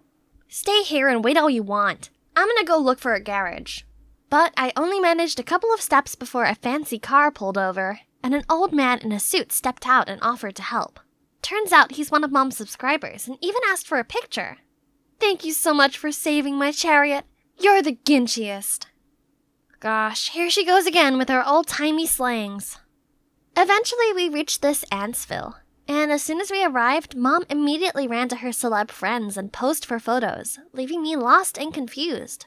While I was trying to navigate through this madness, some whispering caught my attention. Isn't that Faye? She's so extra. I can't even get past the first 5 minutes of her videos. Oh yeah? And still, Mom thought the whole world was her fan. I don't get why she wanted to be here with these fake people that much. I was not having any of that stuffy place, so I went outside to get some air. As I wandered along the street, I spotted a group of teenagers dancing to old-school hip-hop. This is right up my alley. But wait. This stupid dress. My jam is coming on, though. So, letting my adrenaline take over, I joined the crowd. Everyone seemed impressed and even made room for me to shine. Then one of them joined me. I was really feeling it when a familiar screeching voice startled me. Elle, what on earth are you doing? Agitate the gravel, now! Then Mom dragged me to the car and drove me straight home. Gringles, do you understand that if anyone sees you like that, the perfect image I've built all these years will be in ruins? Pfft, then don't drag me into these things. Do it alone. Mind your manners. You should find something more practical rather than dancing like those good-for-nothing lazy bums. I'd had enough. Furious, I stormed into my room and stayed there all night. The next morning, I woke up to the rumbling sound of an empty stomach. When the coast was clear, I went downstairs to check the fridge for food. Ew, what's that rotten egg smell? Jesus, this fridge must be from Napoleon times! I reluctantly went for an instant soup, but the microwave wouldn't even heat it up. And guess what? My mom spent over $500 just for this thing's useless 50s look. Then I decided to put on a movie to blow off some steam. But the ancient TV wouldn't turn on either. Unbelievable! Is there anything in this rusty dollhouse that actually works? I need to get out of here before going insane. Oh, there's a new family moving in next door. Hang on, isn't that the guy I was dancing with last night? He smiled and waved at me, but I could only force a smile and nodded back. Hey, why the long face? If you're bored, come give me a hand. Then he dragged me over to his yard before I could reply. Once we're done, we rested on the front porch. Turns out his name was Royce. He'd just moved in with his dad and had enrolled at my school. I have to admit, he's quite the charmer. And within minutes, I felt comfortable enough to tell him about my unconventional life with Mom. My mom has way too much free time. I wish she'd find a man. Only then she might quit nagging me. Meanwhile, my dad is always busy. If he had someone by his side, he'd want to spend more time with his family and be less of a workaholic. Wait a minute. So, how about we make them a couple? Today is the day. Our parents have really tight schedules, so planning out this date took a lot of effort. But so far, so good. I told my mom to check out this vintage-themed restaurant in town while Royce told his dad that he wanted some father-son bonding time. Then, oops, we accidentally bump into each other and join tables. Look at my mom, gracefully fixing her hair and acting all charming. I winked at Royce and then we made an excuse to leave the table so the adults could have some private time. It's been a little while. Let's see how the two are doing. Goodness gracious, was Mr. Phillips slurping on the spaghetti? He's making a mess, and Mom seemed really embarrassed. We immediately rushed inside to save this date before it's too late. At the end of the evening, we thought the worst was behind us. Mr. Phillips walked out without holding the door open for Mom, making it swing back in her face. Gosh. Every beginning is difficult, I guess. Over the next few days, Royce and I beat our brains out to try and find a way to save their budding relationship, and came down to this. Mom, I twisted my ankle during practice. Can you please pick me up? Hey, Dad, I forgot my wallet at the practice room. Could you pick it up on the way home? Then we waited until our parents showed up and went inside to lock the door and even turn off the lights for dramatic effect. I immediately heard my mom's horrified scream. Then the room went quiet. I bet Mr. Phillips calmed her down. We waited a few minutes before calling the security guard to open the door. But contrary to our expectations, the one being hysterical was Mr. Phillips, who was now sobbing in my mother's arms. Wait, what? Turns out Royce forgot that his dad, who always sleeps with the light on, is in fact nyctophobic. There goes plan B. This was bad. Everything kept going south and the clock was ticking as Royce's dad had to leave for another business trip soon. We can't accept defeat like this. There must be something your dad's really good at, right? I don't know, he's good at fixing stuff. Ha! Then we know what to do next. While Mom was taking a shower, I waited for my plan to set in motion. 3, 2, 1. Ah! Elle! Help me! I ran over to her to see water shooting out from a broken faucet. After a couple of minutes of struggle, I called Royce's house for help, aka Mr. Phillips. As soon as he arrived, he went straight into the bathroom and helped Mom out of that pool. He looked way too cool, just like Superman. Now, time for his forte to speak up. As expected, he fixed it all in a blink, and Mom even invited the two of them to stay for dinner as a thank you. Great! During dinner, Mr. Phillips kept praising my mom's cooking. He admitted that this coziness reminded him of the good old days. Seeing things escalate between them, Royce and I finished quickly and excused ourselves to give them some time alone. My dad's right. I can't remember the last time we sat together, as a family. Then he told me that his parents divorced a few years back, and due to his dad's work, they were always moving from place to place, which really wore him out. Seeing his sad gaze made me feel so bad for him. I just wanted to give him a hug. Hold on, what nonsense was I thinking? I immediately brushed off that weird thought, and we chatted until late. The next day at school, I was talking to Royce as usual, when suddenly our conversation was interrupted. Oh my god, aren't you the new guy? How do you know him? Huh? Where did Daisy come from? And is befriending Royce something strange? Then she whispered to me that Royce's good looks hadn't gone unnoticed by other students. Wow, no wonder I kept feeling like we were being watched whenever we hung out at school. Daisy then proceeded to chime in between us and talk to Royce non-stop, even on our way home, when clearly her house was not in the same direction as ours. How annoying! But good news, back at home, Mom seemed to be floating on air. I caught her humming along to love songs, and she didn't nag me at all when I went to dance practice. Royce also said that his dad had been in a great mood too. Sparks were definitely flying between them. Our plan finally worked. Good job, sis. Huh? Was I really gonna be his stepsister? I should be happy with this outcome, right? But what was this uneasy feeling? One day at practice, I walked in on Daisy and Royce and immediately felt awkward, so I just rolled myself into a corner. Why did I react that way seeing them be so close? Is it possible that I've fallen for him? This can't be. We're gonna be family. There's no way this can happen. After that day, I tried to avoid Royce. Despite his new girl, he still bothered me, but I kept my distance. I was brooding all the way home, until I heard my mom talking on the phone as I entered the house. And I'll bake you some pecan pie, darling. Wait a minute, Royce and his dad were both allergic to pecan, so who's she being all lovey-dovey with? The next day, as usual, I told my mom I'd go to practice, but actually lingered outside the house to stalk on Mom. I saw her on the couch video calling some strange man. Oh gosh, did my mom really cheat on Royce's dad? How could she? Still in shock, I glumly lurked to Graffiti Alley and spotted Royce and Daisy there.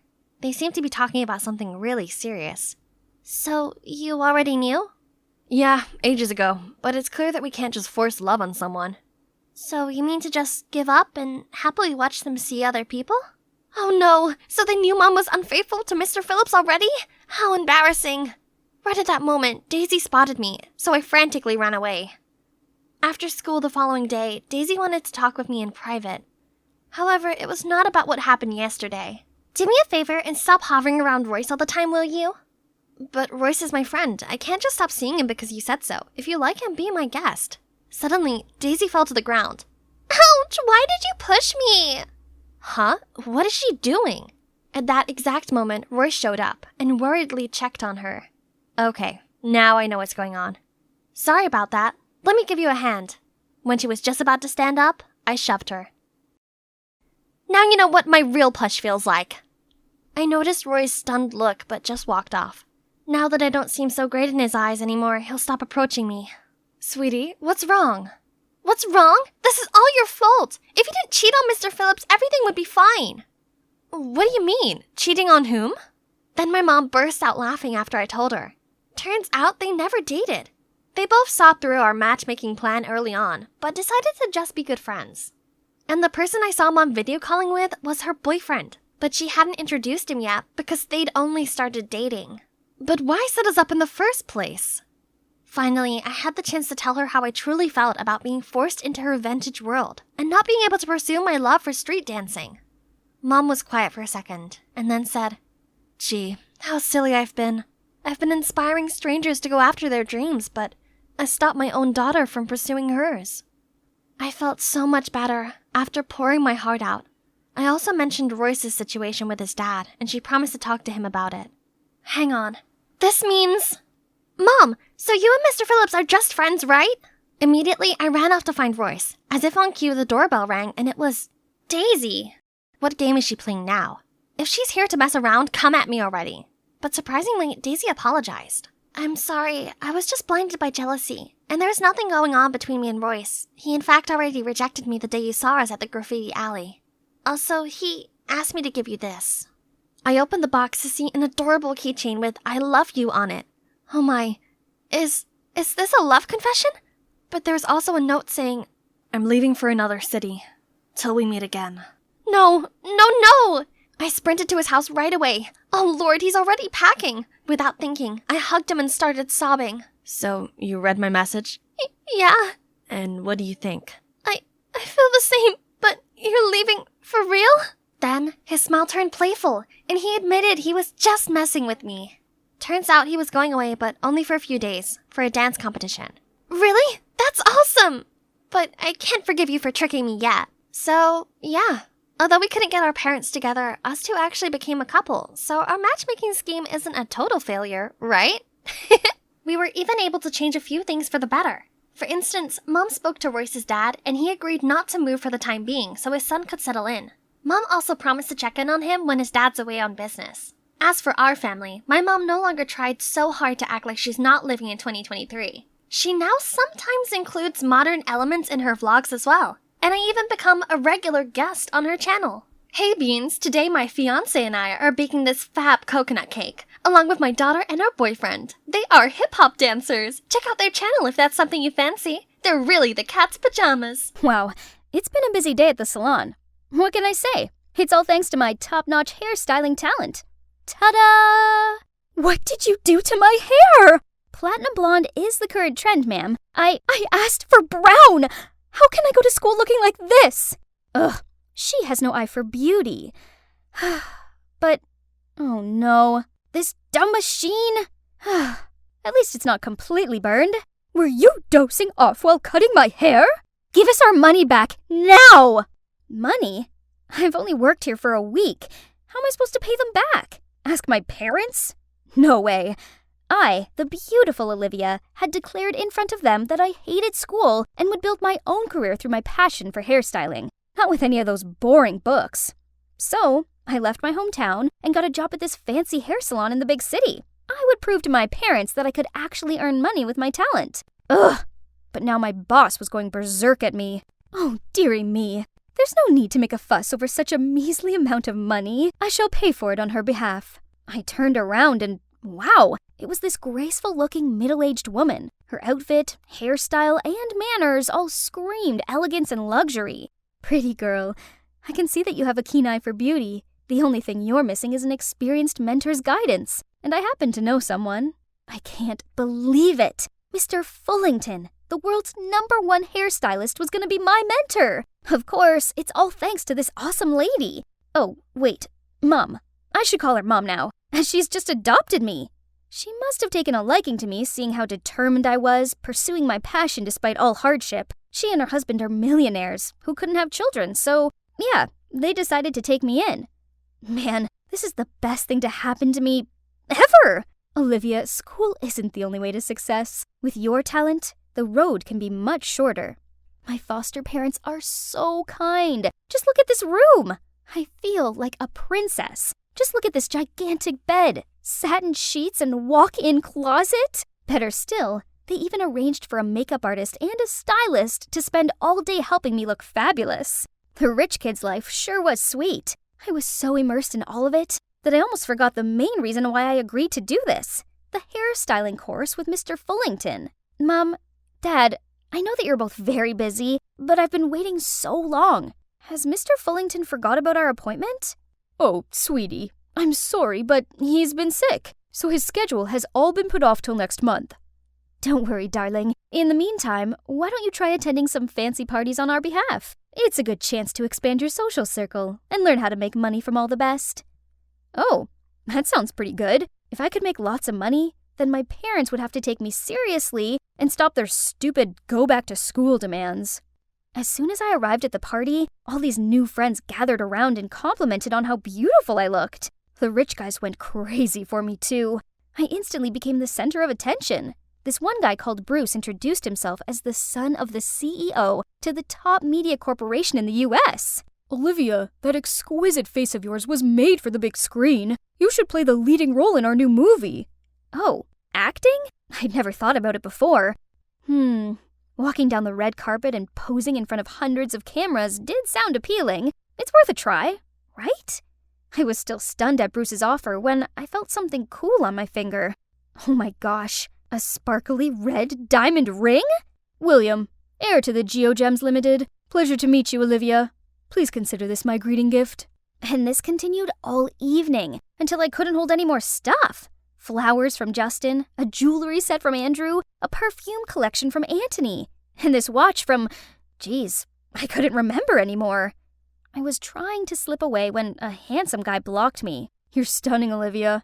Can I see you tomorrow? A date? I didn't even know him. No. What a pity. I'm meeting my old friends at West High tomorrow. Sorry, it's not that I'm picky or anything, but dating can't be that easy, right? Phew, finally home. What an eventful evening. Just then, I got a call from Minnie, my best friend. Minnie told me that some mean girls at school were spreading rumors that I stole money from my parents, then packed up and ran away. Okay then, let them tittle-tattle. Tomorrow, I'll show those meanies who's the real deal. Yay, it's so nice to see Minnie again. We immediately chatted nonstop about all kinds of things. Then suddenly, the hyenas appeared with the same sarcastic tone as usual. Wow, counterfeit goods are so well made these days. You know, your supposedly Birkin bag is extremely rare. There's only 5 of those on Earth, right? Busted! How much do supercar hourly rentals and bodyguards cost nowadays, little Miss Show-Off? Minnie was going to defend me, but I stopped her. No need to waste time arguing with these people. I then grasped Minnie's hand to leave, but look, Olivia! I looked up. There was an airplane flying at very close range, and it was writing something. O-L-I-V... The white smoke actually spelled out my name! I've only seen this in movies. I gasped in shock as the plane landed, and stepping out of the cockpit was the guy at the party last night, Nathan. Turns out he was the youngest pilot in America and wanted to impress me with this grand gesture after being rejected yesterday. Flying in the sky is my passion. And, Olivia, I want to be your personal pilot, taking you wherever you want. Oh my goodness, I don't know what was better. Having a rich, handsome guy going out of his way to impress me, or seeing the astonished looks on my fake friends' faces. Such thrilling days like this should have made me happy, right? But sitting among this mountain of expensive gifts, I couldn't shake this uneasy feeling. Being the center of smitten eyes and receiving countless compliments and gifts was cool and all, but Minnie's words awakened me. Olivia, do you think they really are generous enough to give you all this without asking for anything in return? No, I shouldn't accept these pricey items. I was putting them all back in their boxes to return them when my foster mom walked in. Oh no, darling! Returning gifts is considered very insulting in our society. The world of the rich is so complicated. So I listened to her and dismissed the idea of returning those presents. But I should still return the favor, right? So I agreed to meet some of them. The first person must be the one who impressed me the most, Nathan the pilot. His airplane hangar was where we had our first date. I couldn't find anything bad about Nathan, but we just didn't click. He kept on rambling about planes, which model each was, how hard it was for him to get them, blah, blah, blah, while I had no interest in any of this. The next guy, William, was even worse. He not only invited me, but also dozens of other beautiful girls. He even gave each girl a gemstone from his collection. A true player, so obviously a skip. Bruce was easier to talk to, but I soon realized that he had a problem. This set of glassware was custom-made by the most skillful craftsman in Switzerland. It's yours if you like. Oh, wait. I'll have someone bring them over later. Look at this beautiful painting. Wouldn't it be perfect in your bedroom? But it's too big for you to carry home. I'll send it over later. What about my leading role in the movie you mentioned? I almost forgot. But, Olivia, acting is not as easy as you think.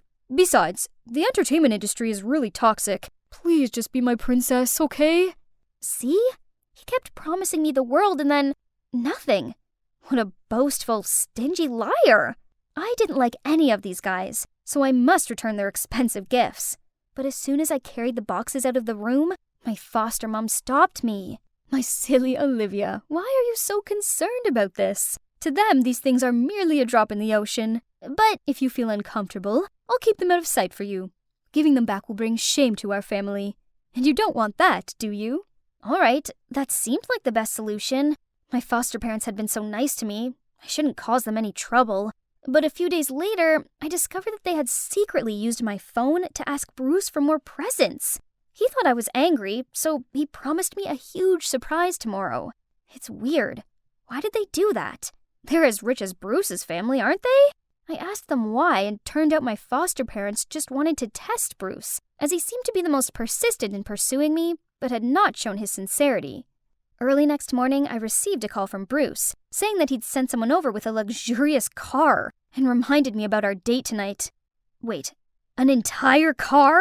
That's too much this time. I was about to tell him to keep it when my foster father rushed in, saying that my parents were seriously ill. Oh gosh. I quickly hung up the phone and immediately went back to my hometown. Dear God, please protect my parents. Surprisingly, my mom opened the door looking perfectly fine, and there was Dad as healthy as can be watching TV. Thank goodness. My foster dad must have made a mistake. It's been a while since I was home, so I decided to stay the night. And as we were having some family time, I got another call from Bruce. Oh no, I forgot to cancel our date, and now he's at the mansion waiting for me. The problem was, Bruce couldn't find his sports car anywhere, and kept on making a fuss about it. I tried calling my foster parents to resolve this, but I couldn't contact them the whole evening. The morning after, I returned to the mansion to find strangers going in and out. What are you all doing? Hi, we're moving in. Great to meet you, neighbor. It's such a catch to find a good place like this up for rent at reasonable prices, right in the local newspaper. Am I right? For rent? No. What on earth is going on? I rushed into my foster parents' bedroom, but it was empty. Even the gifts they said they'd keep for me were all gone. They left without a trace, as if they were running away. What? Did your partners in crime leave you? Now don't you dare deny it, you fraud! What did he say? Partners in crime? Fraud? I tried explaining to him how I wanted to return all the gifts I received, but he wouldn't believe me. He threatened to call the cops if he didn't get his car back. Oh no. No way that's gonna happen. All I could do was beg Bruce to give me some time. This is the home of our town's famous sheriff. He's the only person who could help me, but all I got was, "I'm sorry, but I'm retired. You're gonna have to ask someone else." What to do now? I was freaking out when, out of nowhere, "No need for my dad. This is a piece of cake. I can give you a hand." I turned around to see a guy leaning on the door with a cold, arrogant look, and his arms crossed. Who is this guy? Can he really help me? We'll see.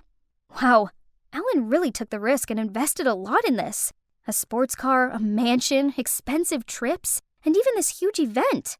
I have to admit, he looks quite handsome being all dressed up. Oh, I forgot to tell you, Alan, yep, the sheriff's son, is playing the rich heir of a big corporation chasing after a beautiful young lady, which is me. However, I didn't expect things would turn out so real. Alan's pursuit of me even made it on the local news. You guys must be curious how someone who's not a millionaire did this. Well, Alan convinced Bruce to fund our plan. He was hesitant at first, but he soon realized that this was the only way to catch the frauds and get his stuff back, so reluctantly he agreed. Alan is indeed a genius, and his well-thought-out strategy quickly got the fish hooked. We were making headlines everywhere, and I finally received a text from my so-called foster mom. At first, she was just asking how I was doing, and talked about how busy they were with overseas projects. Until today. "Olivia, how's it going with that mysterious millionaire boyfriend of yours? He seems willing to give you anything. So you will consider him, won't you, darling?" As expected, these money-hungry crooks wouldn't let it slide once they heard millionaire. So I replied to her that my rich man was treating me well and wanted to throw an extravagant feast this weekend to officially announce our relationship. And I hoped my parents could put off their business trip and come join us. Tonight was the night. Gosh, I was so nervous, as my mom didn't reply to that message of mine. Will they show up, or did they sense something was off? While I was super nervous, Alan came to me and held my hand real tight. "Don't worry, Olivia. Everything will work out as planned." My, what is this feeling? It's undeniable that I always feel so safe being with Alan. The party finally began. Alan proposed to me with this rare, precious Serendipite gem on a ring, which is one of the only 3 existing in the whole world. Everyone started buzzing. Alan's acting was so perfect, from his eye contact to the words he said, that I couldn't help but feel butterflies in my stomach. I do. When the party was over and all the guests left, I received a call from my foster mom telling me to go to the back gate. As predicted, they offered to keep the engagement ring for me. Drop the act, frauds! The 2 were still processing what was happening when the cops barged in and arrested them. It worked! Can't believe I've successfully tricked these notorious scammers. "What about my car? My Bugatti? Where is it?" Oh, I almost forgot the main sponsor for this perfect plan. Without him, we definitely couldn't pull this off. Our stingy millionaire Bruce Dillon. I bet there hasn't been a single day gone by that he didn't think about his missing gifts, huh? That reminds me. This sparkling, precious ring, too. I quickly took it off, passed it to Alan, and told him to give it back to Bruce. But the minute the Serendipite ring left my finger, Alan put on something else. Oh my god, another ring? "Your role as a millionaire's girlfriend may be over, but will you be a girlfriend to an ordinary guy like me, Olivia?" Yes! 1,000,000 times yes! After all this mess, I now realize that I've still got a lot of learning to do. So I've decided to listen to my parents and finish school. Turns out, if I really paid attention in class, it's actually pretty interesting. And Minnie is still my amazing BFF, who let me have free rein to experiment on her hair. And of course, this cute future detective too. Babe, time to change your hairstyle.